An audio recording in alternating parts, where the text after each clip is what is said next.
Lideramos el camino de la opinión pública y buscamos que la cultura del debate alcance consensos y soluciones a los problemas de nuestro país.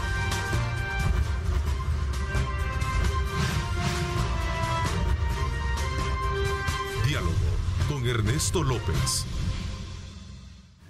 ¿Qué tal? Buenos días, El Salvador, ¿cómo están? Qué placer enorme saludarles a ustedes. Gracias por estar con nuestra señal desde muy tempranas horas de la mañana y sobre todo en este día en el que desde luego nos sentimos contentos, satisfechos, lunes 2 de agosto, segundo día del mes de agosto ya previo a lo que sería el periodo vacacional.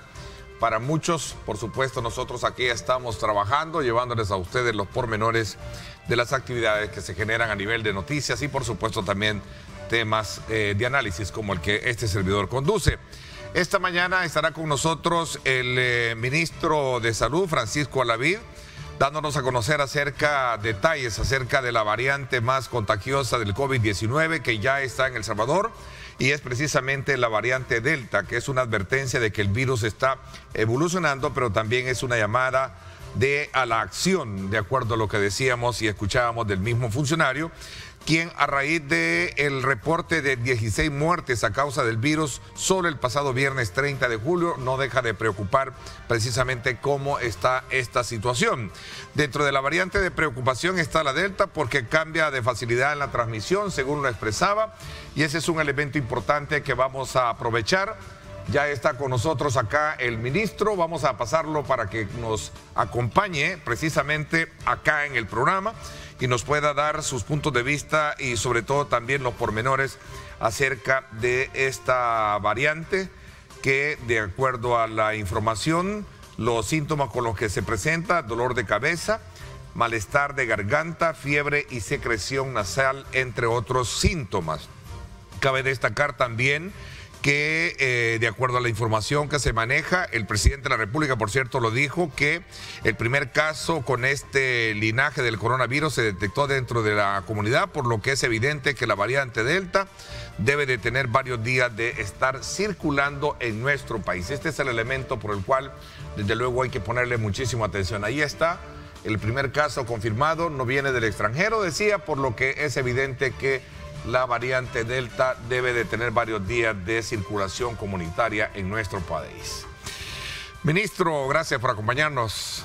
Bienvenido. Gracias, un placer poder estar acá y sobre todo informar a la población salvadoreña sobre esta situación del COVID-19 y en particular la característica de esta nueva variante, esta variante Delta, que tiene mayor facilidad de transmisión y por supuesto que nos debe a nosotros decir que hay que cumplir las medidas. Ministro, lo veo ya más, ocupado a las autoridades precisamente por este tema de la variante y me gustaría de alguna manera conocer un poco el diagnóstico, cómo se logra, digamos, detectar esta situación. Sí, una de las características de este virus es que tiene bastante complejidad en todo aspecto y la complejidad van desde el punto de estudio, de análisis, de identificación de las características y de las adaptaciones del virus, y es el PCR o la secuenciación, la secuenciación del RNA del virus. En esa secuenciación del RNA del virus nosotros podemos identificar cuáles son los cambios estructurales que está teniendo en su genoma, y esos cambios estructurales en su genoma que están muy relacionados a la proteína S, a la proteína Spike, que es la proteína que da adherencia al sistema o a la persona, ha tenido mucha importancia en el marco de esta variante Delta, que es de interés y que es de preocupación a nivel internacional por la Organización Mundial de la Salud, y es precisamente porque tiene mayor facilidad de contagio y por ende mayores complicaciones relacionadas a letalidad. Ahora, lo complejo de la secuenciación del RNA viral nos permite nos dificulta el que constantemente podamos tener una muestra o identifiquemos en cada una de las personas cuál tipo del RNA viral o qué variante es la que se está desarrollando. Y precisamente esto no solo sucede en El Salvador, sucede a nivel internacional. Ahora, hay una muestra que se toma de la población y específicamente las poblaciones que tienen no solo mayor gravedad, sino que de las poblaciones que tienen también contagios en particular, y de ahí, al sacar esas muestras y las secuenciaciones, podemos observar cuáles son las variantes. En una de estas muestras nos da positivo para una de las variantes. El caso, como lo mencionaba el presidente, no es un caso extranjero, entonces nos da positivo, y esto quiere decir ya hay evidencia que haya circulación activa de la variante Delta en el territorio. Este reporte último del pasado viernes, donde hubo 16 muertes a causa del virus, ¿también es un detonante o simplemente es parte de la, digamos, de la atención que debe de tener el tema de la pandemia por el repunte que hemos tenido? ¿O cómo se logra a partir de ese resultado decir, sí, ahora ya tenemos Delta como tal? Mire, hay dos situaciones, y esto es importante que la población lo tenga presente, y es que a nivel internacional se está observando esta característica igual que está sucediendo en El Salvador, y es el incremento de la cantidad de contagios.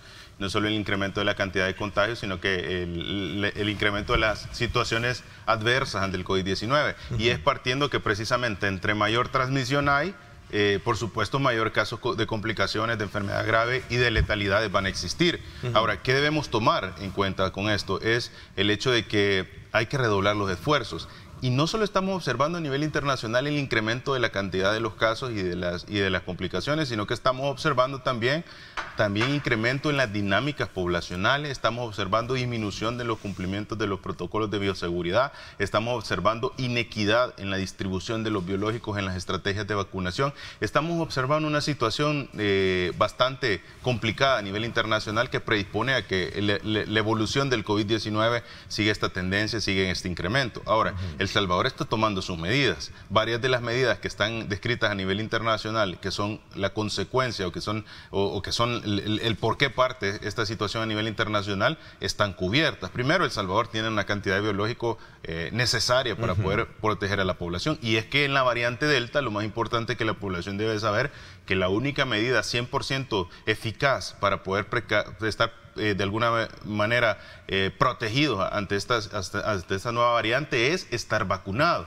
Y quiero insistir mucho en eso. ¿Por qué? Porque estamos observando, todos sabíamos que el nivel de protección en la vacuna era de un 70% para la transmisión. ¿Eso qué quiere decir? Si usted recibió su vacuna, tenía 70% probabilidad de que no le fuera a dar la enfermedad nuevamente, pero había un 30% que sí. Y todos sabíamos ya esta situación. Ahora, la vacuna sí lo protege en el 100% de que usted se complique o que tenga una muerte a causa del COVID. Ahora, en la variante Delta hay una característica particular, y es que ese 70% que se observaba en la protección contra la transmisión de la enfermedad ha disminuido. Eso quiere decir que puede con más frecuencia darle a la población que está vacunada. Ahora, ¿qué pasa? ¿Qué pasa si me da COVID y yo estoy vacunado? Nada, usted tiene el desarrollo de un proceso respiratorio menos agresivo, un proceso respiratorio muy relacionado a cualquiera de los procesos respiratorios anteriores, una situación en la cual usted pues no va a tener una complicación como neumonía, no va a tener una complicación que lo lleve a un proceso de insuficiencia respiratoria o que necesite una unidad de cuidados intensivos. Sin embargo, también le facilita la transmisión. Y acordémonos que no toda la población, o no el 100% de la población, ha recibido la vacuna. Por eso es que la estrategia fundamental en este momento a nivel internacional ante la variante Delta es incrementar los grupos poblacionales de vacunados. Ok, ministros, son dos cosas distintas. El repunte de casos que tiene el país y un caso detectado con esta variable de la Delta. No ¿Sí? podríamos decir que son distintos, podemos decir en este momento en la situación del país que es una situación en la cual puede corresponder tanto a la también variante se puede Delta, generalizar también. Es correcto, entonces no podemos hacer una diferencia porque entre un caso y el repunte que estamos porque teniendo. eso significaría que yo tuviera que hacer la misma secuenciación del RNA viral que encontré la variante Delta en cada uno de los casos que ustedes observan. Nuestra capacidad para poder secuenciar un RNA viral, estamos hablando de que es prácticamente hacer un estudio con la muestra casi que una semana. Entonces, poder realizar en cada uno de los casos, si son más de 250 casos diarios, se imaginarán lo que lleva. Y ningún país lo hace precisamente por lo complejo. Ahora, evidentemente hay un incremento de contagios. Y si la variante Delta tiene la característica de que tiene mayor facilidad de transmisión, ¿vea? Y ya detectamos variante Delta en el territorio, eso quiere decir que probablemente esto viene sucediendo de años atrás y lo que estamos, de días atrás, y lo que estamos observando es una situación de incremento que puede tener relación entre la variante Delta y la disminución de las medidas. ¿Qué características geográficas tiene la persona a la cual se ha logrado detectar con esto? Porque ¿de qué lugar viene, en qué zonas y más o menos cómo se ha movido? Sí, mire, ¿Es difícil yo creo que debemos comprender una situación. Primero, no vamos a partir a generar desinformación, temor, alarma, sino que debemos comprender algo. Ya hay variante Delta en el territorio y eso es el punto fundamental. Ahora, como lo dijimos en un momento, la circulación del COVID es en todo el territorio. Entonces nosotros, al identificar la variante Delta, debemos tener algo presente. La circulación de la variante Delta puede ser en todo el país. Entonces, ¿qué es lo que hay que hacer? Cumplir las medidas de protección y vacunarse. Y lo hemos dicho de la manera correcta, y es primero la vacunación y el cumplimiento de las medidas de bioseguridad. ¿Puede llegar el gobierno a tomar decisiones de confinamiento? Mire, yo creo que las medidas de contención epidemiológica siempre son importantes, pero sobre todo en una situación como la que estamos observando ante el COVID-19 y específicamente la variante Delta, hay que tomar parámetros en cuenta. Y es que esta variante Delta, independientemente usted tenga la vacuna o no, pudiera llegar a desarrollar un contagio. Entonces, las medidas de contención epidemiológica se reservan específicamente para situaciones muy en particular y eso nos lo dictan los sistemas de salud. En la medida el sistema de salud tiene la necesidad de contener, tiene la necesidad de poder atender a esas poblaciones porque los hospitales estén llenos o por muchas situaciones que son dentro del parámetro de análisis, uno va tomando medidas correspondientes. Ahorita la capacidad del sistema de salud de El Salvador ante el COVID-19 es muy buena, tiene la capacidad de dar ese respaldo a la población salvadoreña ante el COVID. Evidentemente nuestro principal enfoque no es el enfoque curativo ante el COVID-19. Nosotros no estamos aplicando estrategias para poder sacar adelante a los pacientes enfermos. Nosotros lo que queremos evitar que un paciente llegue a una situación negativa. ¿Y cómo lo logramos? Ampliando las estrategias de vacunación. Entonces, nosotros estamos enfocando todos nuestros esfuerzos a aumentar la cobertura de la vacunación. Y es tan importante porque contamos con un sistema de salud que tampoco es un sistema de salud que tiene recursos ilimitados. Claro. O sea, tenemos una cantidad de profesionales de la salud en el territorio, tenemos una cantidad de especialistas. Entonces, tenemos que hacer redistribuciones estratégicas para poder cumplir las medidas que van a tener mayor impacto. Y en este momento, la medida que va a tener mayor impacto es la vacunación. Por eso debemos tener mucho cuidado, mucha prudencia y sobre todo el comprender que esta enfermedad, lo más importante es que la población esté vacunada para que no desarrolle una complicación o letalidad. Ministro, ya lo dijo usted, una persona vacunada es propensa siempre a tener nuevamente un grado de infección, pero tal vez a lo mejor ya no sea tan letal. Es correcto. ¿Verdad? Es correcto. Pero hay un factor importante que la población, y para esto sirven este tipo de programa, más para el análisis, es para poder ser puntuales en la orientación y en generar un modelo de educación y a través de la información para que todos estemos sabedores de las cosas. Por ejemplo, entiendo que una persona con la variante Delta tiene la capacidad de infectar a 7 o a 8 personas más. Muy importante, yo creo que es un tema que hay que tocar y hacer mucho énfasis para que la población tenga herramientas para poder comprender y para poder actuar ante esta situación. Primero, la variante Delta tiene mayor facilidad de transmisión, es correcto, ha incrementado, hablábamos de 3 a 5 pacientes en las variantes convencionales, una transmisión bastante importante, pero el tener hasta incluso 8 o 10 personas contagiadas de esta nueva variante Delta por cada uno es un dato muy importante porque muestra cómo esa cantidad o esa facilidad de transmisión se presenta. Y es que esto lo podemos dimensionar así, de tener de una persona infectada con el COVID 3 posibles contagios, ahora pasamos de una persona a poder tener 8 posibles contagios. Entonces, eso es muy importante. Otra característica es que la sintomatología que estamos observando en esta nueva variante Delta tiene síntomas mucho más leves y síntomas que tienden a confundirse más con cualquier proceso respiratorio. Y le voy a poner un ejemplo. Normalmente ante el COVID-19 nosotros iniciamos con dolor de garganta, iniciamos con fiebre, iniciamos con procesos respiratorios de alguna manera que se relacionaba a pérdida también del olfato, del sabor. Y teníamos en la mente bien marcada la información en la promoción de la salud, donde nosotros ante una situación de pérdida del sabor, lo primero que se nos venía a la mente en estos meses atrás es que era COVID. Ahora, esta nueva variante ya no está teniendo esa característica, ya no tiene pérdida del sabor, pérdida del olfato. Lo que estamos observando es dolores de cabeza, que dolores de cabeza nosotros los salvadoreños los relacionamos prácticamente con cualquier situación de estrés o del día a día o situaciones muy particulares o cualquier enfermedad de otra índole. También tenemos problemas con lo relacionado a secreciones nasales, ¿verdad? Aumento de las secreciones nasales, aumento de las mucosidades, que son lo que se presenta en cualquier proceso respiratorio. Okay. También tenemos procesos siempre febril, dolor de garganta. Pero estas son las características también que distinguen a simple vista a una persona que pueda estar contagiada por esta variante. No necesariamente.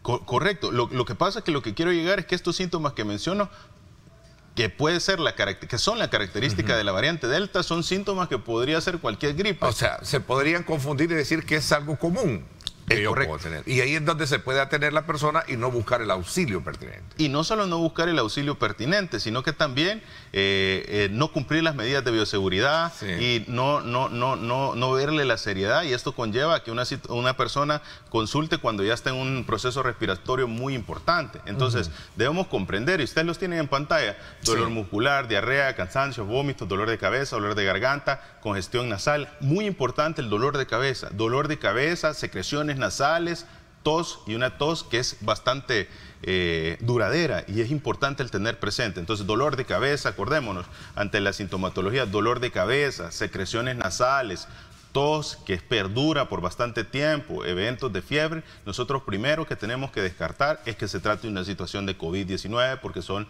las características. Ya no estemos pensando solo, es que no me ha dado pérdida del sabor, pérdida del olfato, entonces no es COVID. No, ante la más mínima sintomatología usted debe consultar oportunamente, y más aún cuando se trata de grupos vulnerables. ¿Quiénes son? Personas que tienen arriba de 50 años, personas que han sido fumadores crónicos, personas que tienen problemas de pulmones, asma, enfermedad pulmonar obstructiva crónica, enfermedad pulmonar obstructiva intersticial difusa, personas que tienen problemas como diabetes, hipertensión, enfermedades autoinmunes. Estas personas, ante una situación respiratoria, lo primero que tenemos que hacer en el territorio es descartar que se trate COVID. ¿Esta variante es nueva o pudo haber entrado desde hace tiempo, digamos un mes atrás, como en algún momento le escuché a algunos especialistas en esta área también? Mire, son dos situaciones.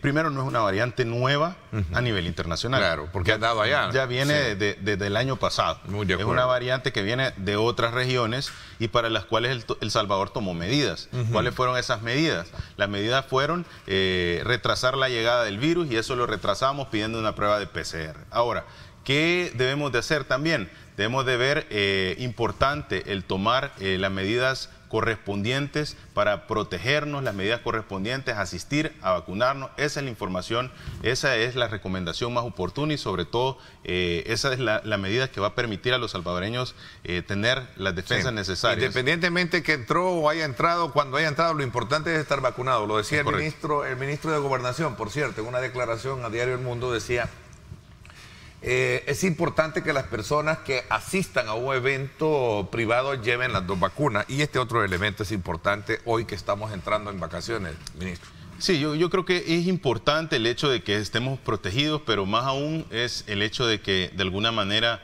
usted cumpla todas las medidas de protección, las medidas que usted ha venido escuchando, las recomendaciones que usted ha venido escuchando, sobre todo, y por supuesto la estrategia principal a nivel internacional es la vacunación. Entonces yo creo que si usted asiste oportunamente a vacunarse, ¿verdad? Si usted cumple las recomendaciones, todas las recomendaciones que hemos dado, usted podrá observar que varias de estas recomendaciones son bien particulares, y esto le va a permitir estar más seguro. Ministro, regresemos un poco porque hay mucho interés. De hecho, las reacciones y las preguntas van encaminadas a preguntar lo que nos explique bien para saber si no es una simple gripe, si estos síntomas, así como se expresa, dice alguien acá, que dice que son características de un proceso común, cómo saber y a dónde recurrir. los exámenes que se pueden hacer son certeros para detectar que es Delta el que tiene y no es una simple gripe o es un COVID normal? Muy buena la pregunta. Yo creo que debemos comprender que la situación es tan difícil que nosotros no podríamos saber si esto es un resfriado, si esto es COVID, si esto es influenza, qué es lo que podría ser. Sí. Entonces, allí es el punto. Ante la mínima sintomatología, si usted tiene un dolor de cabeza, si usted tiene secreciones nasales, usted debe pensar que esto puede ser COVID-19. Entonces, ¿qué debemos hacer? Primero, cumplimiento de las medidas de protección y sobre todo más cuando existen dentro del hogar personas que tienen o que pertenecen a grupos vulnerables. Segundo, buscar oportunamente realizarse una prueba de COVID-19. La prueba de COVID-19 la detecta. Sabemos que la prueba que es positiva o que es sensible en la mayoría de los casos es el PCR, el 99.9% sensible. Entonces debemos de buscar de esta manera una prueba rápida y por supuesto tomar las recomendaciones que nos dé el sistema de salud. Está a disposición el sistema de emergencias médicas ante cualquier sintomatología. Ellos le van a dar las herramientas o los pasos necesarios para poder identificar o para poder actuar ante un proceso respiratorio, pero sobre todo la conciencia, el autocuidado y la protección de las personas dentro del núcleo familiar que pertenezcan a grupos vulnerables. Regresemos al elemento relacionado con la vacación. Ayer hubo actividad deportiva, muchas personas están asistiendo a las playas, etcétera, etcétera.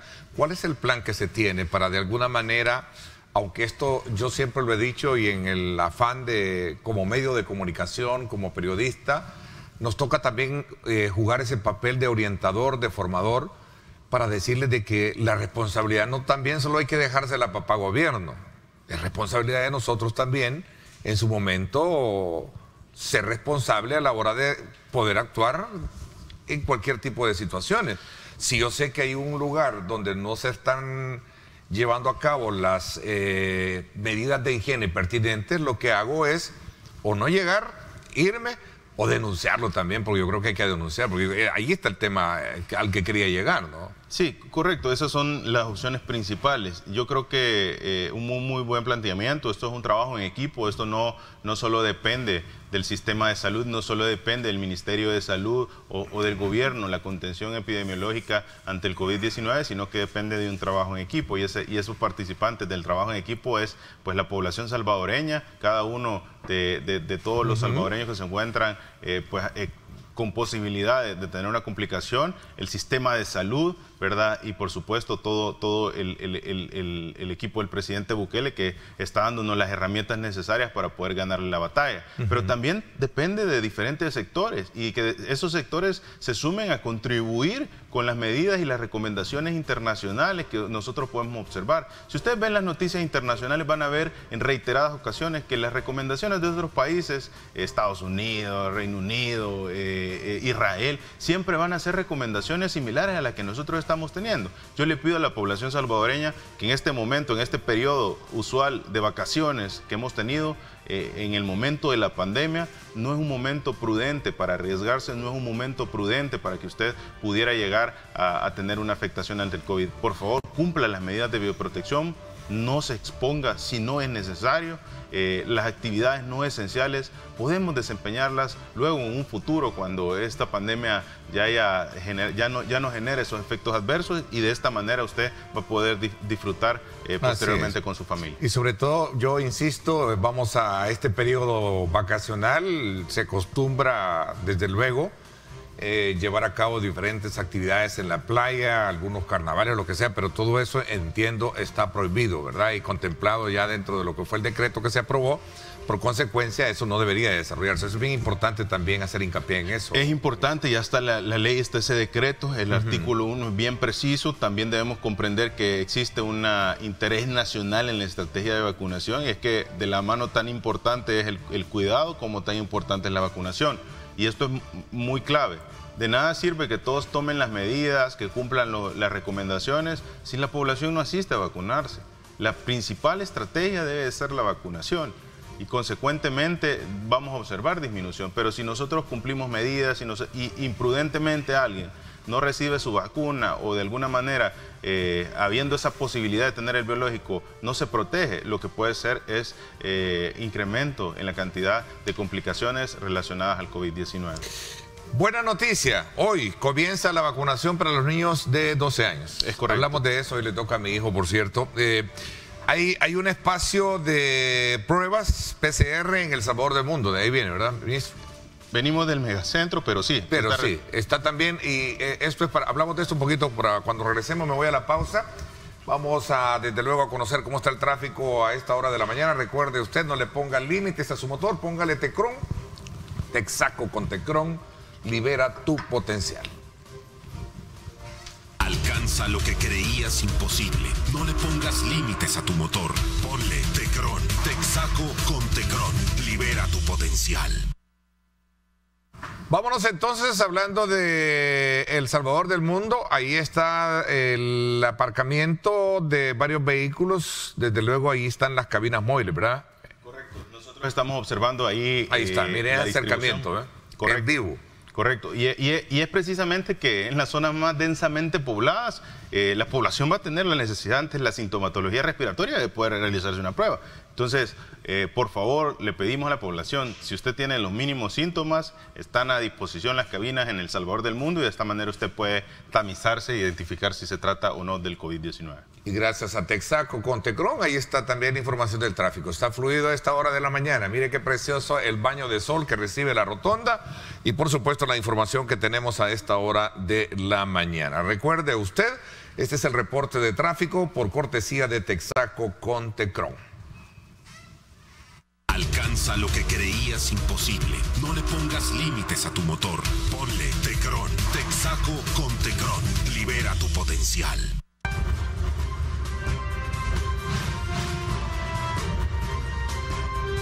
Diálogo con Ernesto López.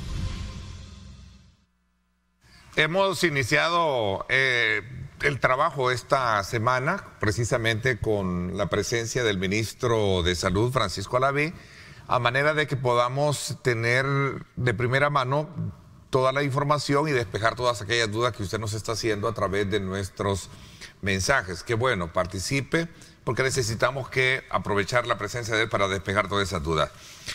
Hoy comienza la vacunación para los niños de 12 en adelante, ¿verdad? Es correcto.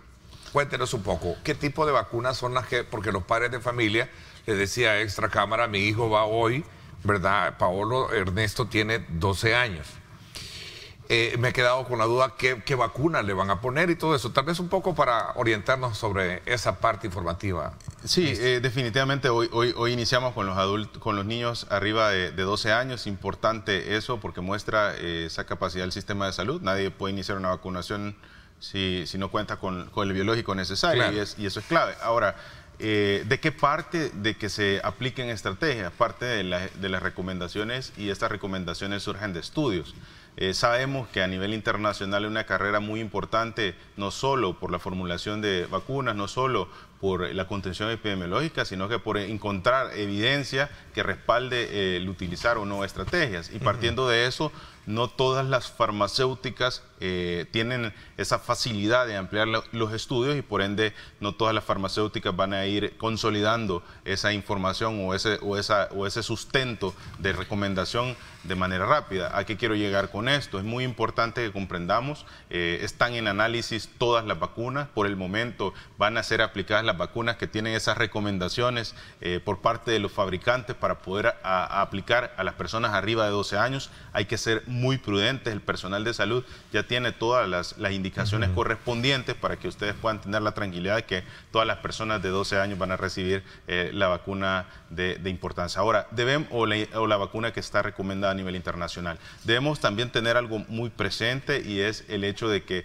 cada día se va a ir sumando más evidencia, cada día se va a ir observando o se van a ir recomendando muchas más vacunas para los diferentes grupos etarios. Entonces, de esta manera, no darle la tranquilidad a los padres, darle esa información que se ha identificado en las series de estudios que tienen muestras representativas para poder tomar esa recomendación de vacunar a las personas arriba de 12 años. Ok, vamos a ver. Entonces los niños, ¿y qué tipo de vacunas serán para ellos, para los de 12 años, ministro? Dentro de las vacunas que hemos observado, dentro de las que tienen recomendaciones importantes, han observado las famosas vacunas que tienen prácticamente incidencia en Estados Unidos. O sea, no hay una en especial, porque voy a hacerle la pregunta como padre de familia. Yo decía a alguien por ahí, quiero que mi hijo tenga la Pfizer, por ejemplo. Vamos a hacer un poquito de propaganda. Sí, ¿Por qué? Porque esa es la que aceptan en otras partes del mundo, dice. Esa tal vez no es la manera correcta de verlo. Definitivamente el hecho de que se acepten o no por un país, eso está quedando de alguna manera desfasado por una razón, y es precisamente porque esta enfermedad y las nuevas adaptaciones se pueden desarrollar incluso si usted tiene la vacuna. Hemos visto el caso de la variante Delta. Ahora, sí es muy importante el mencionar que esta vacuna que acabamos de comentar es una de las vacunas que tiene los estudios científicos que respaldan de la seguridad de aplicación en los grupos etarios arriba de 12 años. Dentro de las otras vacunas que también están en formulación a nivel Estados Unidos, también como es el caso de Moderna, también tienen las recomendaciones o el sustento. Ahora, evidentemente el resto de vacunas siguen en el proceso de análisis, siguen en el proceso de estudios por las farmacéuticas, y al tener una muestra, o sea, un consolidado de personas o en estudio o en análisis suficiente, pues emiten las recomendaciones de seguridad, y esto se va a seguir ampliando. Yo quiero que la población recuerde, al principio solo una vacuna era la que estaba recomendada a nivel internacional para el COVID, y progresivamente se han ido incorporando. Todo nuevo implementación de estrategias pues conlleva eso. Progresivamente se va incorporando en la manera completen el sustento, y eso es la evidencia. Ministro, ¿qué reacciones pueden tener los niños para tener conocimiento los padres? ¿Los normales? ¿Qué tipo? Sí, Una vez vacunados. Una vez vacunados, los niños tienen las mismas situaciones que venimos acostumbrados los salvadoreños a observar, y es precisamente que un niño que le aplica una vacuna puede tener un incremento en la temperatura, puede tener malestar general, puede tener fatiga, puede tener características relacionadas al sitio donde se va a aplicar esta vacuna, y es muy común observar este tipo de situaciones relacionadas al proceso de vacunación. Ahora, los efectos secundarios son efectos secundarios que están en mínimas características en general en el proceso de vacunación. El Salvador ha observado que es congruente con la evidencia científica internacional. Esto nos puede dar la tranquilidad que podemos seguir recomendando con toda seguridad el proceso de vacunación. Ahora, la población y específicamente los padres siempre están quizá un poco más acostumbrados a experimentar estos síntomas, porque los niños de 12 años pues no tienen mucho de haber recibido pues los esquemas de vacunación, y hay siempre en la memoria de los padres las características que pueden observar, que es incremento en la temperatura, que se pueden controlar con acetaminofén. Siempre existe todo un dispositivo para reporte de efectos para que la población pueda tener la tranquilidad y se dé el seguimiento correspondiente. ¿Se les puede dar un acetaminofén, algo para que le pase un síntoma de esa naturaleza? Digo, por cuestiones de información, ¿no? Sin problema. Ahora, la recomendación principal es siempre consultar a un profesional de la salud. Esa siempre debe ser la principal acción para tener, pues, por supuesto, la mejor decisión, ¿verdad? Evidentemente hay síntomas que estamos acostumbrados a observar en procesos de vacunación, y los padres no me dejarán mentir. La elevación de la temperatura, el padre la puede controlar con medicamentos como el acetaminofén. Está a disposición el sistema para el reporte epidemiológico de los efectos supuestos adversos relacionados a vacunación e inmunizaciones, y es muy importante que lo hagamos, porque de esta manera nosotros podemos contar con la información correspondiente ante cada uno de los procesos de vacunación. A ver, otra pregunta muy importante acá. ¿Para salir con los niños también necesitan llevar ese carnet de vacunación? ¿Para salir del país hoy en vacaciones? Esto es bien particular, porque, repito, esto es una decisión de cada uno de los países en las medidas o en los protocolos de bioseguridad. ¿Y a qué quiero llegar? Puede ser que un país independientemente usted ya esté vacunado, le solicite el tener una prueba de PCR. Hay países tan estrictos, como puede explicar, es que solicitan no solo que la persona tenga una prueba de PCR negativa, sino que aún así le indican un tiempo de vigilancia, un tiempo de cuarentena para poder cerciorarse que no se encuentra ante el desarrollo de la enfermedad en un momento en que no ha sido detectado. Todos esos son parámetros. Ahora, definitivamente la población, yo creo que debe comprender que aparte de la estrategia de la vacunación, debemos siempre cumplir las medidas y los protocolos de bioseguridad. Ok, tengo acá otra pregunta. Dice, ¿por qué las pruebas PCR las hacen casi solo en ese lugar? Me da la impresión que se refiere al sector de El Salvador del Mundo. ¿Por qué no vienen a otros sectores más populares? Dice acá, como por ejemplo Soyapango, centros comerciales, etcétera, etcétera. Se realizan rutinariamente. En el caso de los centros comerciales, he estado a disposición las cabinas en el área de Unicentro, ¿verdad? Están siempre en la pasarela, justo abajo de la pasarela se ponen rutinariamente las cabinas. Debemos comprender que debe de ser fácil, debe de ser lugares abiertos, deben ser las características particulares para que esa población que asiste pues tenga la mayor facilidad de poder realizarse el tamizaje sin inconvenientes.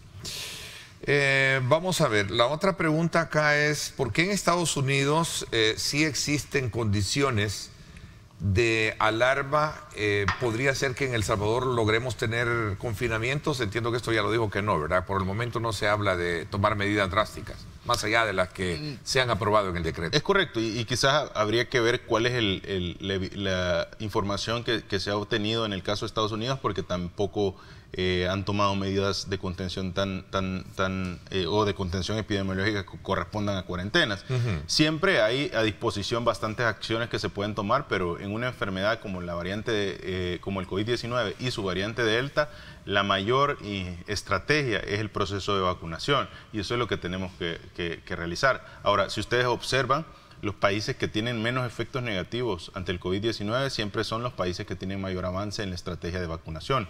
Ahora, hay países que no están ni siquiera en este momento pensando en poder lidiar con el tema de la vacunación, y es porque precisamente ni siquiera tienen el biológico. Entonces, hay en paralelo varias acciones que se pueden tomar. El país cuenta con el biológico. Lo que tenemos que realizar los salvadoreños es agendar la cita, y más aquellas personas que tienen arriba de 50 años. Quiero traer a mención algo. Hemos observado en los últimos días cómo las letalidades están siempre ante el COVID-19, pero la característica es que son personas arriba de 50 años, y no solo que son arriba de 50 años, sino que son personas que no han recibido la vacuna. ¿Por qué en este momento una persona de 50 años no ha recibido la vacuna? Ese es el punto clave. Por favor, agende su cita. Lo más importante ante el COVID es que esté protegido. Sí. ¿Qué vacuna le van a poner a las embarazadas? Me preguntan acá.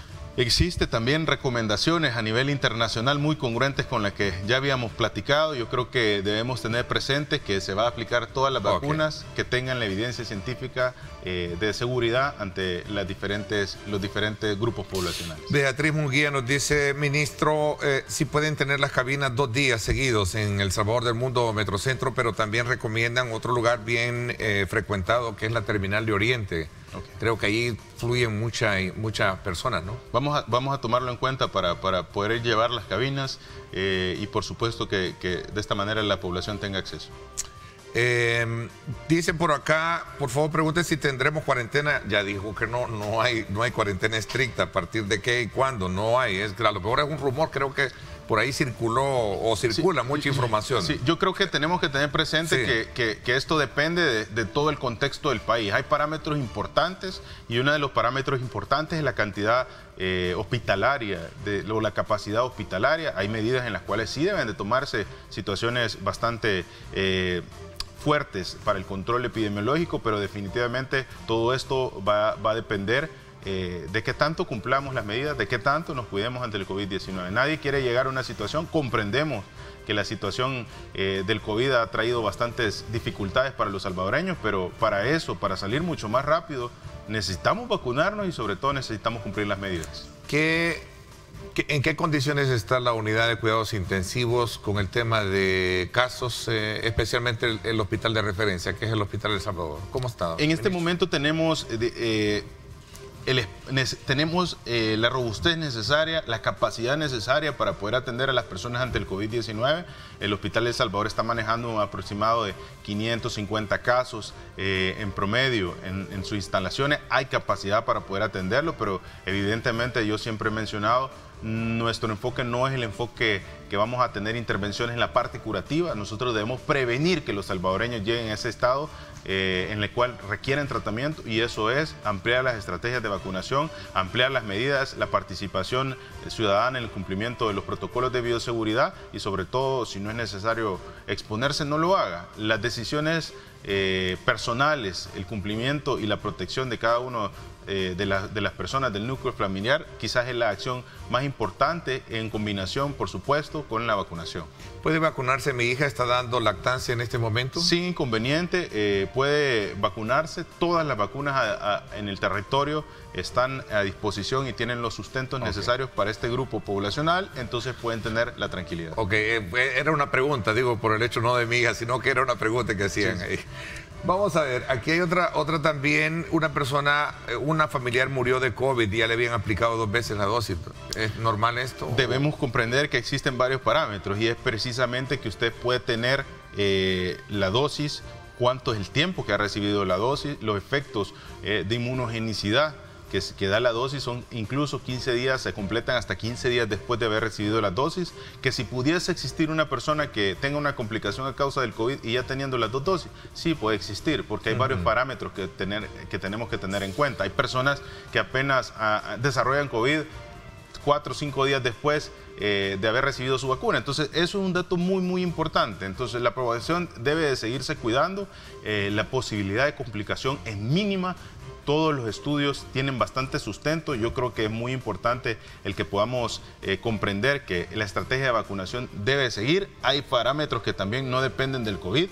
Hay personas que son diabéticas, hay personas que son hipertensas, hay personas que son cardíacos, que pueden tener una complicación de su enfermedad crónica, y esta ser la causa de una letalidad. Y para los menores, dice la partida de nacimiento que dan a los menores, ¿cuál es su vigencia para tenerla ellos, la partida? No, el tema de la partida de nacimiento creo que es muy importante el comprender. La partida de nacimiento, más que la vigencia, nos sirve a nosotros para poder observar que se trate o que se tengan la identificación del paciente, que yo creo que eso es fundamental, ¿verdad? Está a disposición también el poderlo realizar con el pasaporte. Entonces, el tutor, el padre, la madre, con los documentos correspondientes puede agendar su cita y de esta manera pues recibe la vacuna. Una recomendación es acá, y hay muchas preguntas, ministro. Le voy a pedir a su equipo de comunicaciones que ingresen a nuestro portal para que puedan darle respuesta a todas las preguntas que están haciendo. Bueno, vamos a parar acá. Me hubiese gustado tener todo el tiempo y poder ocupar esta tribuna para informar. Una recomendación, y que me parece que es interesante, es que den sistema de vacunación los fines de semana, porque entiendo que no hay, ¿verdad?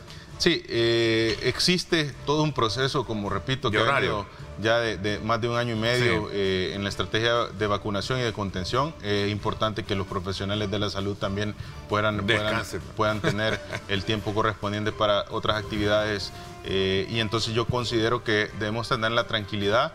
No solo se está realizando la vacunación en los puntos de vacunación, y eso es importante para suplir ese hecho. Estamos avanzando en las vacunaciones extramurales, en vacunaciones en sitios en particular donde se aglomeran en las mismas actividades del día a día varias personas. ¿Y eso qué quiere decir?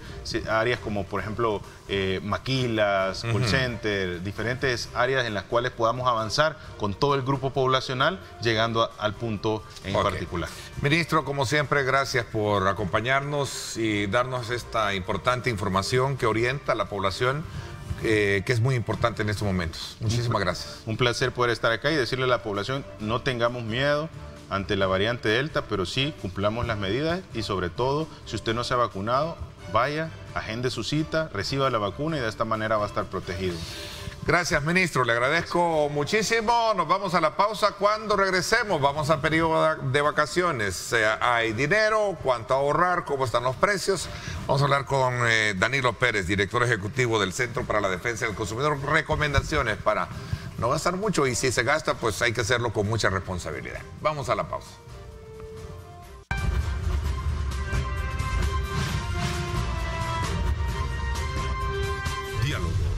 Ernesto López. Bueno, gracias nuevamente por estar con nosotros. Antes de darle la bienvenida a nuestro segundo invitado de esta mañana, quiero recordarle a usted que puede ganarse un vehículo nuevo. Solo participe y gane con Coaspá Innova. Abra una cuenta de ahorro por depósito a plazo fijo de $10,000 más $100 en aportación para que usted reciba un cupón y participe en la rifa de una camioneta Mercedes-Benz GLB 200. Esa es la primera oportunidad. Y también por abrir un ahorro programado Innova con $100 y $100 más en aportación, usted recibe un cupón para participar en la rifa de un vehículo tipo sedán Mercedes-Benz A180. Ahí tiene usted las dos opciones para hacerse acreedor de cualquiera de los dos vehículos nuevos. Está con nosotros acá Danilo Pérez, director ejecutivo del Centro para la Defensa del Consumidor esta mañana. Gracias por acompañarnos, Danilo. Bienvenido. Buenos días, muchísimas gracias Ernesto por el espacio que nos da el Centro para la Defensa del Consumidor CDC. Un cordial saludo a las amigas, los amigos que nos sintonizan en este inicio de vacaciones de la semana en San Salvador. Un momento propicio con tu presencia para poder darnos las orientaciones pertinentes y que estas vacaciones sean muy bien aprovechadas, por un lado, desde el punto de vista de cuidarnos con este tema del COVID, y por otro lado también para no gastar en lo que no tenemos que gastar y después quedarnos bastante, digamos, preocupados con la situación económica, por un lado. Y por otro lado también, cómo está el tema de precios y todo esto, que creo que es importante aprovecharlo, porque es necesario dinamizar la economía, pero también que la economía sea acorde a lo que nosotros también esperamos de ella. A ver, Danilo. Yo voy a entrar con el tema de precios, que me parece importantísimo en estos momentos. Nosotros hicimos hemos estado haciendo monitoreos de mercado conjuntamente con las organizaciones de consumidores y consumidoras que pertenecen al enlace de asociaciones de consumidores de El Salvador, y también hemos, por supuesto, nuestro propio monitoreo como CDC, más la revisión de las fuentes gubernamentales. Lo que a nosotros nos llamó poderosamente la atención y fue que alertamos a la población en términos generales, fue el incremento que se presentó en el lapso del 14 de mayo al 14 de junio de este año. Y ahí hemos notado, voy a dar precios, Ernesto, sobre productos que venden los comerciantes, no al consumidor final, porque a esto habrá que incrementarlo un poco más. Por ejemplo, el chile verde mediano, el saco de 170 190 unidades, tuvo un incremento de 125%. Pasó de $8 a $18 el saco.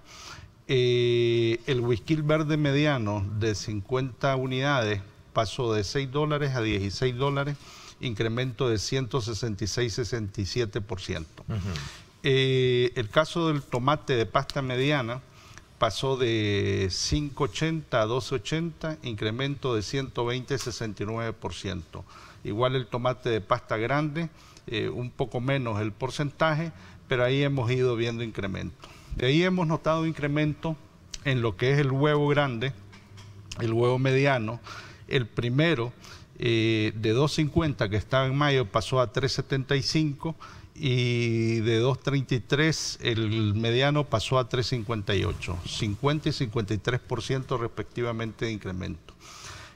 Insumos para el pan, como el caso de la manteca vegetal, la caja de 50 libras, pasó de 38 a $42, 10.53 el incremento. La harina fuerte y la harina suave para el procesamiento del pan, de 15.50 a 16.25 y de 14.50 a 15.25. A ver, y quizás un poco en resumen, sí se tiene un incremento, hay una variable de incremento en los precios de consumo básico. ¿Eso me quieren decir?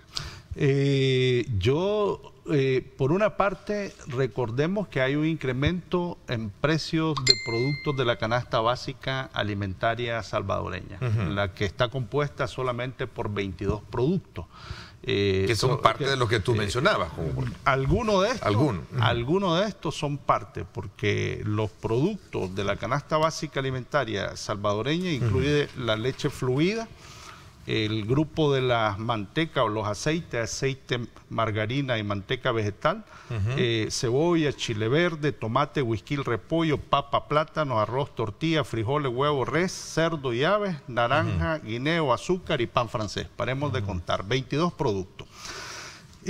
Los otros productos que hemos estado observando, aparte de esta parte de los 22 que están contenidos en la canasta básica alimentaria, pues son otros que se han estado compartiendo por parte de los usuarios en las propias redes sociales.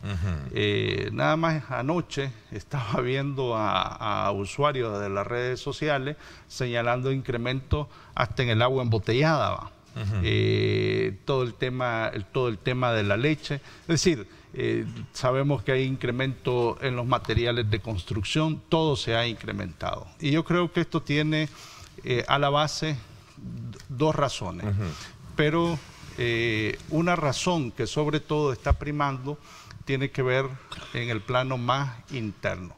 En el plano internacional, lo que ha estado sucediendo, Ernesto, es que lo que se conoce como los commodities por parte de la FAO, del Fondo de la Agricultura y de la Alimentación, nos ha mostrado que en el marco internacional, por razones de cambio climático en Sudamérica, por una inadecuada producción del maíz en Estados Unidos, por la demanda que ha tenido la China a partir de la apertura económica como Estados Unidos, la propia China, etcétera, entonces se han encarecido los productos. Esta es una razón. La segunda razón es lo que tiene que ver con el tema de los precios del petróleo, de todo lo que son los combustibles. Pero nosotros como CDC queremos dejar en claro que una cosa es lo que está sucediendo en el mercado internacional y otra cosa es lo que sucede en el mercado nacional. Y dentro del mercado nacional, yo creo que, o creemos que el mayor problema tiene que ver con la planificación de la producción nacional. Es una planificación de producción que básicamente depende en su mayoría de la importación de productos como las frutas, como las verduras, las hortalizas. Somos autosostenibles o tenemos soberanía alimentaria en el plano de lo que son los productos de granos básicos, pero no así en los otros productos que he estado mencionando.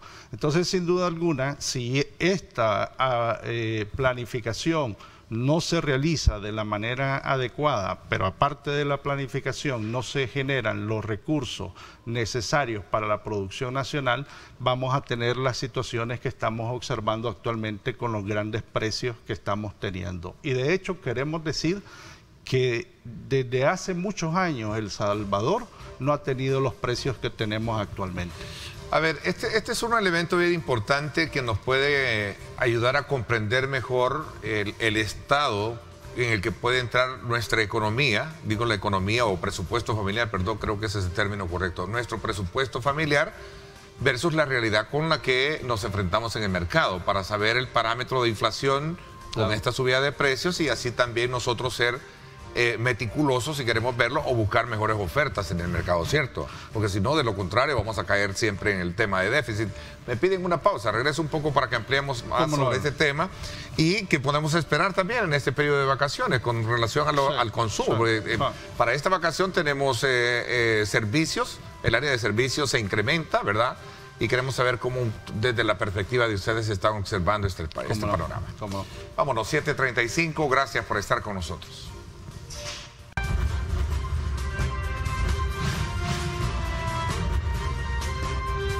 Diálogo con Ernesto López.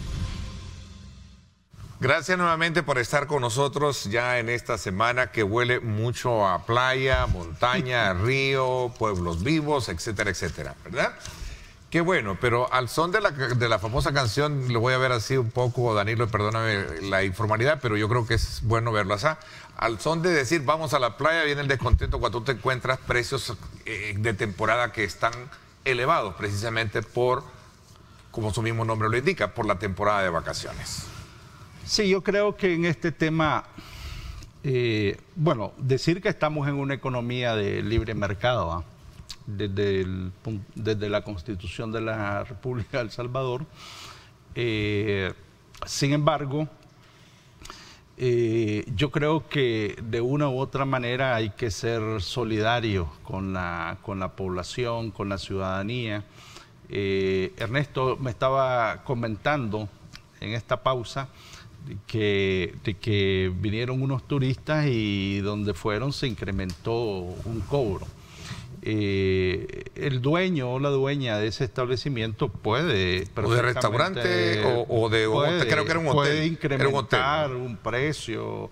Si antes daba un plato de comida a $6 y se le ocurre darlo a $10, puede. Es decir, el consumidor al final tiene la opción de buscar, de rebuscarse y buscar otros precios que sean más acordes a su bolsillo. Sin embargo, yo creo que en este contexto en el que estamos hablando del incremento de precios de los alimentos, la situación de COVID que tenemos debido al impacto que este ha tenido en cuestión económica, yo creo que hay que buscar la manera de no impactar fuertemente el bolsillo de la población consumidora. Pero por un lado, hacer el llamado a la población en términos generales, a los comerciantes que están metidos en el negocio, pero por el otro también hacer un llamado al Ejecutivo con respecto a medidas que debe de tomar con estos incrementos que se han estado presentando. Fíjate que a propósito del precio de los productos de la casa, me escribe una persona acá, Francisco Orellana, dice: el saco de cebollas, Ernesto, que costaba $12, hoy vale 22, hasta 24 ha llegado, el saco de cebolla. Sí, no, yo iba a continuar con los precios, pero ahí está. En medio de este contexto, hablando de precios, por ejemplo, estábamos analizando el incremento... hoy incrementa el salario mínimo. Del gas licuado propano, y el costo que tenía el tambo de 35 libras de enero a agosto se incrementó un 23%. Es decir, costaba $15 con 21 centavos y pasó a $19 con 86 centavos. Hay que decir que está de por medio el subsidio, que es de $8 con 4 centavos. Pero no toda la población tiene subsidio. Y ahí es donde vale la pena hacer la reflexión en este sentido. El de 25 libras, el de 20 y el de 10 tuvieron un incremento de 21%. Y además, creo que es importante señalar, yo lo externé en una conferencia de prensa, aquí tengo un recibo de la ANDA que le estuvo llegando a la población consumidora, a los usuarios del servicio de agua, y se presentó o se ha presentado un recibo en Soyapango y uno en San Salvador, y les están cobrando $33 con 40 centavos, que no sabemos cómo ha salido esa cantidad y que no corresponde, según nuestro análisis, al consumo que ha estado teniendo el consumidor final. Entonces, yo, en este contexto de incremento de precio, en las condiciones de cómo vemos los incrementos de los hidrocarburos, 16ª alza ya en materia de los combustibles, cómo estamos viendo el incremento del gas, etcétera, todos sus derivados. Entonces creo que sí hay que tomar medidas que son necesarias para amortiguar un poco el costo de la vida. Qué bueno que se presenta el incremento al salario mínimo. Sí. Nosotros comienza como CDC, a partir de hoy, nosotros como CDC lo hemos solicitado, lo estuvimos solicitando al Ejecutivo. Creemos que es una medida positiva, sin embargo, no viene a satisfacer la necesidad de la realidad de nuestros trabajadores y trabajadoras. Ya hemos señalado en otros momentos que el costo de vida de la población salvadoreña es de $706. Y entonces, con los incrementos que vamos a tener, sobre todo en el sector comercio, que vamos a llegar a $365.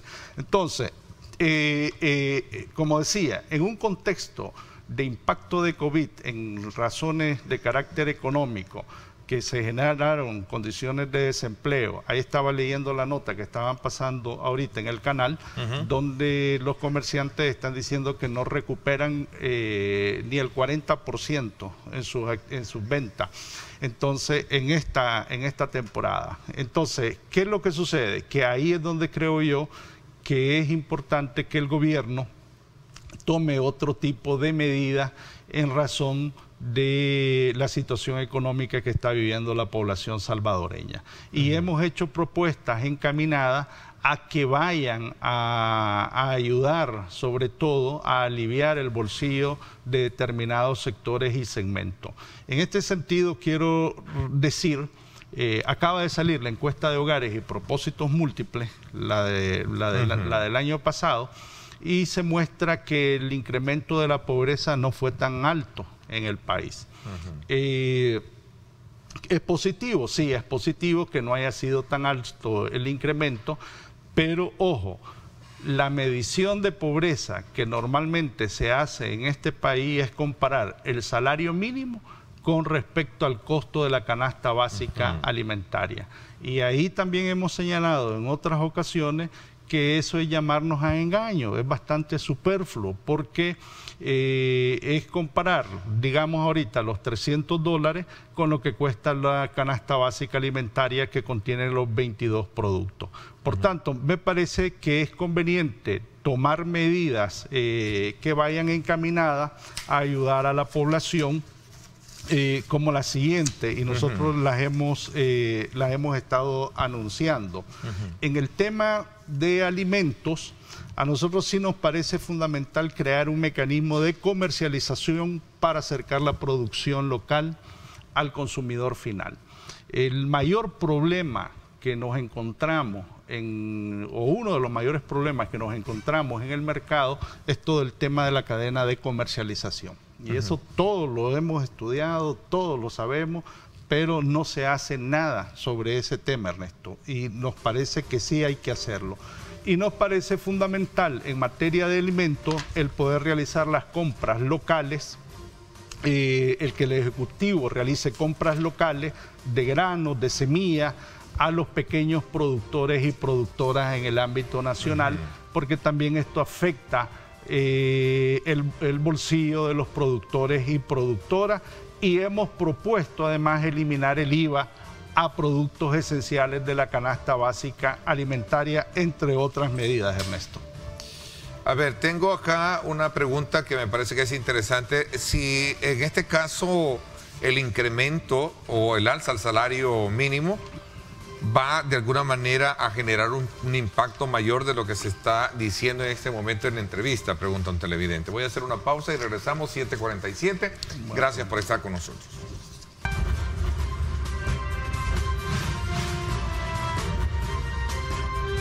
Diálogo con Ernesto López.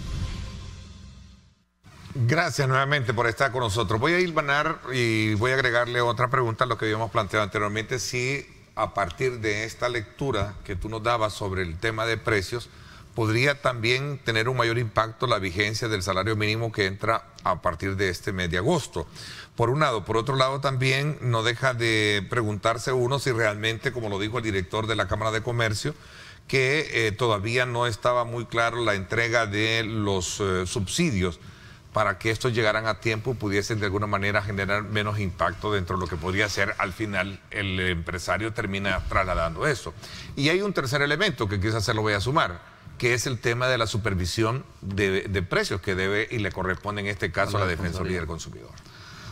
Miren, nosotros como CDC consideramos que los altos precios que se están observando en el mercado no obedecen por un anuncio del incremento al salario mínimo.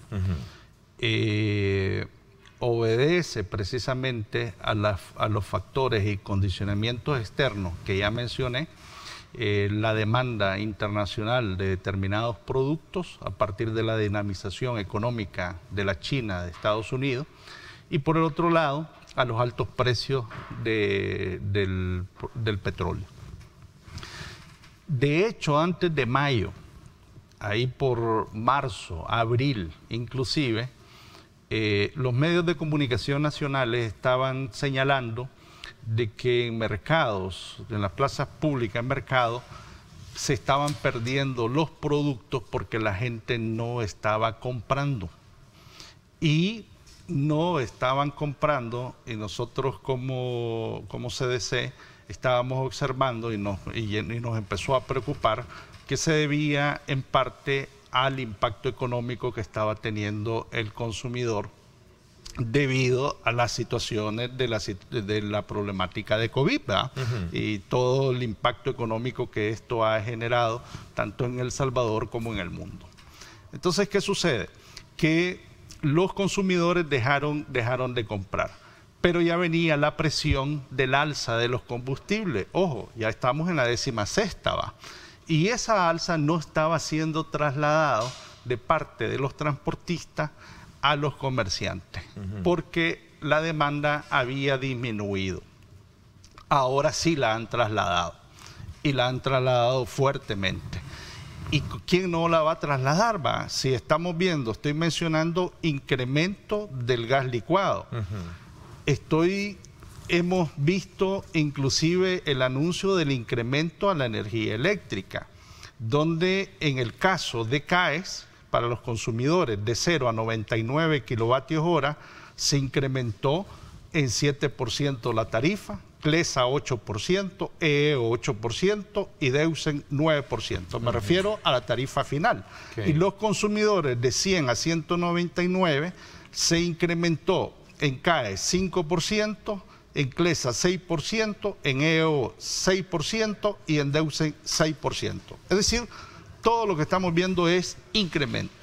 Entonces, el impacto del anuncio del salario mínimo, inclusive en el año 2017, cuando se hizo el otro anuncio, recuerdo que habían determinados sectores en este país que decían que por culpa de ese anuncio se iban a incrementar los precios de la canasta básica alimentaria, lo cual no es cierto, lo cual no pasó.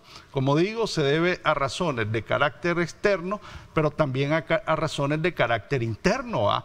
Porque otra situación se le estaría presentando al consumidor final si aquí tuviéramos, como estuve señalando, se estuvieran tomando determinadas medidas con el tema de la planificación agrícola nacional, pero también otros tipos de medidas, porque allá por el año 2009 o 2010, me acuerdo que se incrementó la harina.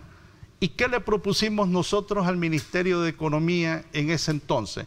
Que importaran conjuntamente en el marco del sistema de integración centroamericana los países, conjuntamente con los gobiernos, que importaran la harina para que lograran una mejor negociación del precio de la harina. Lo mismo está pasando con los insumos médicos. Los insumos médicos, los equipos de bioseguridad se han incrementado terriblemente. Y entonces, ¿qué estamos proponiendo? Bueno, tú mencionabas, Ernesto, el tema de la vigilancia de mercado. A mí me parece muy bien. Yo aplaudo el esfuerzo que está haciendo la Defensoría del Consumidor. Me parece importante que la Dirección Nacional de Medicamentos haga una inspección, esté al tanto de los precios que se estén incrementando, pero aparte de la vigilancia de mercado, a mí sí me parece que hay que enfocar medidas que vayan en el orden de políticas públicas. Y en este marco de políticas públicas, una que yo estaba mencionando hace poco es la que tiene que ver con el tema de alimentos. Pero está el tema de la producción agrícola. Aquí la producción agrícola nacional, este país es un 52% dependiente en frutas, verduras y hortalizas de países como Guatemala y de Honduras. El señor ministro de Agricultura, lo cito a él porque él fue que lo dijo, inclusive afirmó que es dependiente en un 80%. Esto es horroroso, ¿ah? Entonces no nos podemos estar quedando con una información simplemente de decir este es el problema, sino que ver de qué manera todas y todos ponemos de nuestra parte, y en especial y particularmente el Ejecutivo, para atender esta situación que se está enfrentando en este momento el consumidor final. Inclusive como CDC nosotros hemos hecho el llamado y hemos dicho, miren, qué bueno, es aplaudible el tema del incremento, pero el golpe al bolsillo de la población consumidora en este momento es bastante fuerte. Inclusive hemos propuesto que aquellos trabajadores y trabajadoras que ganan hasta $1,000 se les quite la renta, al menos como una medida temporal. Puede ser una, digamos, como un alivio, como ¿no? una medida temporal. Ajá. Y con esto que estoy hablando y lo estoy señalando, algunas voces pudieran decir, miren, eso que se está diciendo es populismo. No, esto no es populismo. Yo estoy consciente que el Estado necesita y debe de tener recursos para poder enfrentar el gasto social. Y por eso es que nosotros como CDC ya hemos señalado en otras ocasiones que el gobierno de El Salvador invierte 586 millones de dólares para atender las enfermedades no transmisibles de este país. Que aquí hay 110 familias ricas en El Salvador que amasan una fortuna de 84 mil millones de dólares. Entonces, ante esta situación, a nosotros nos parece que el Estado necesita recursos y debería de gravar con impuesto inmobiliario el impuesto a las bebidas azucaradas, carbonatadas, isotónicas, inclusive aquellos alimentos altos en contenido calórico y bajo nivel nutricional. Y el impuesto a las familias ricas, porque normalmente a quien se le ha golpeado es a la población que gana muy poco en este país, Ernesto. Bueno, el tiempo se me fue. Creo que ha sido buena la ilustración que nos has hecho en el marco del inicio de este periodo vacacional. Digo, en el sentido de conocer cómo está el mercado, cómo están los precios en el mercado y también las acciones, o mejor dicho, las medidas que nosotros, en términos de nuestro presupuesto familiar, debemos de hacer con base a esto, ¿no? Y la recomendación es tal y como tú lo planteas, que creo que es importante. La recomendación es ahorren, cuiden sus recursos, no se endeuden. Ese es el mayor consejo que como CDC podemos dar y, por supuesto, cuidar la salud. Bueno, gracias Danilo, te agradezco muchísimo que nos hayas acompañado. Gracias como para siempre estar disponible con nosotros y darnos esa información. A ustedes amigos, gracias por su sintonía, gracias por estar participando, muy activos. Que bueno, nos alegra que nos hagan parte de esa agenda personal y estar atentos con nuestros programas. Gracias, pásenla bien y como siempre recuerden lo más importante, amar a Dios sobre todas las cosas. Lideramos el camino de la opinión pública y buscamos que la cultura del debate alcance consensos y soluciones a los problemas de nuestro país.